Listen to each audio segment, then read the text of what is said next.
Welcome to the Managing the Smart Mind podcast with your host, Coach Kramer. This is episode 73, the case of the mistaken identity of your future self. Hello, smart human. And yes, I have read a lot of murder mysteries.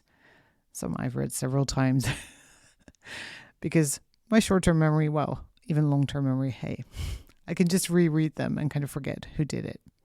And my brain loves them, loves the puzzles, right? So today's title is definitely a nod to Sir Arthur Conan Doyle, Agatha Christie, and all the other epic detective writers. Thank you, thank you, thank you. And what we have today is a missing person case and an identity mix-up. Let's pedal back first, right? Set the scene. Because you're here because you want to change. You know that your life as a fast-brain human can be better, that you're capable of more. And a lot of coaching teaches you to solve this by, first of all, step one, deciding who you want to become. Then step two, to visualize it as often and as vividly as you can.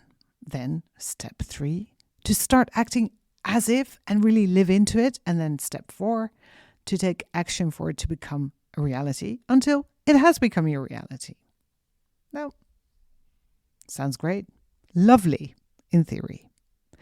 But for most smart humans, I know the question, who do I want to become, is a massive mystery, right?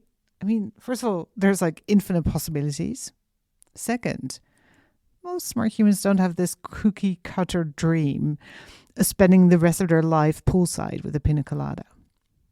And they also don't have a clear alternative to the pina colada setting, right? So this whole prescription of how to get a better life actually fails to work right at the first step you're supposed to take, right? Deciding who you want to become and visualizing it. Now, you may have taken this step anyway, but mistaken someone else's identity for yours. You have seen so many similar versions of quote-unquote dream lives on social media, in popular culture, etc., that in your subconscious, you may think that this is what you should be desiring, that this is the thing to desire. The villa, the travel, the expensive cars, the handbags, all the things. Your future self is probably someone else's idea of a future self. And it's probably someone who doesn't look like you, who doesn't sound like you, who has very little in common with you. Or even worse, it's an advertiser's idea of a future self. So no wonder you have a hard time visualizing it, let alone motivating yourself into taking action so it can become reality, right? Doesn't make sense. You're trying to work towards a future self that isn't anything you truly desire. It's a mistaken identity. And by the way, if you have trouble visualizing your future self and, any trouble visualizing things at all, you want to check out episode 48, where I talk about things like internalized depression and other things that interfere with visualization. So we have a mistaken identity and we have a missing person case. What we need to find is a true you. What do you want and desire for yourself? Underneath all that cultural conditioning, the peer pressure, all the other people's shoulds, what do you want for you? Now, it may be very hard to access this because of trauma, in which case I strongly suggest that you work through that first with a therapist. Another reason this may be hard to access for you is because you're so accustomed to helping other people first, right? You're the strong, the smart one. You help the others.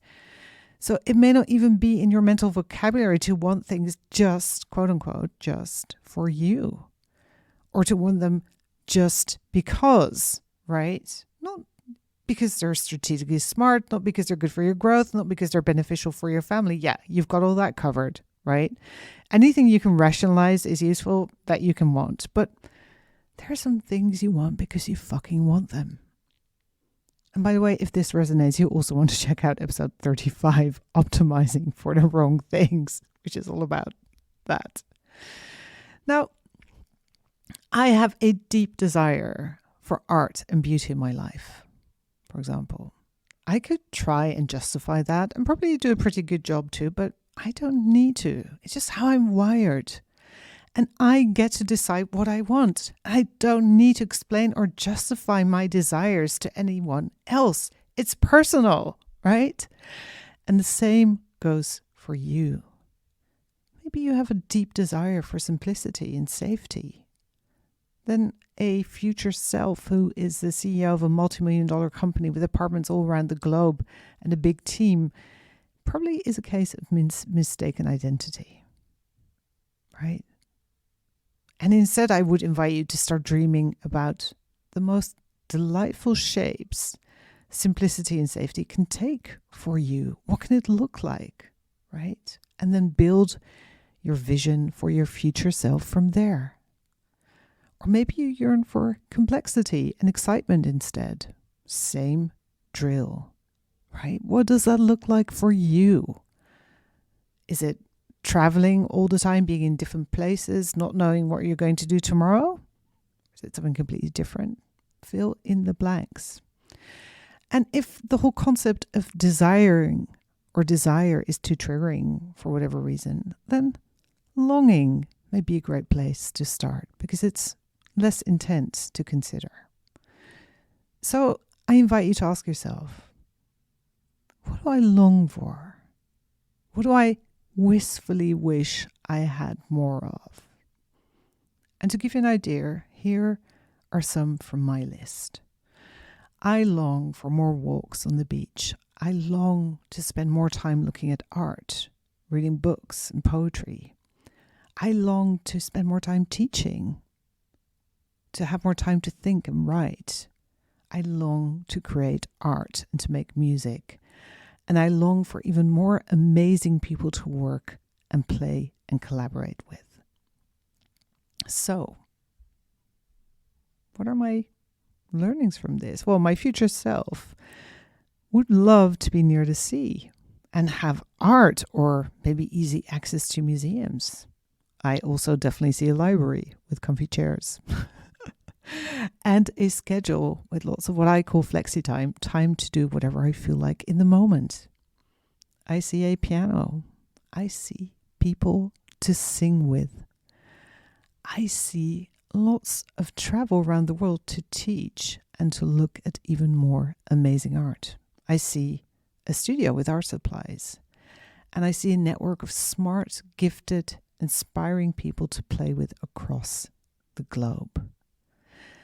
Now, these separate things I can all easily visualize, right? And the clearer I get on this, the more I can lean into it and start making it real, making it a true vision of my future self. So now my future self is no longer missing, right? It's the woman who has experiences, does all these things. So if you long for a better life, I invite you to do the same. Lean into your longing. What do you want to have more of, to experience more of? Start building that vision of your future self from what you want. And then treat it as a living, breathing, evolving thing, just like you yourself are. And visit with it as often as you like. Case closed. Have a beautiful week. Bye-bye.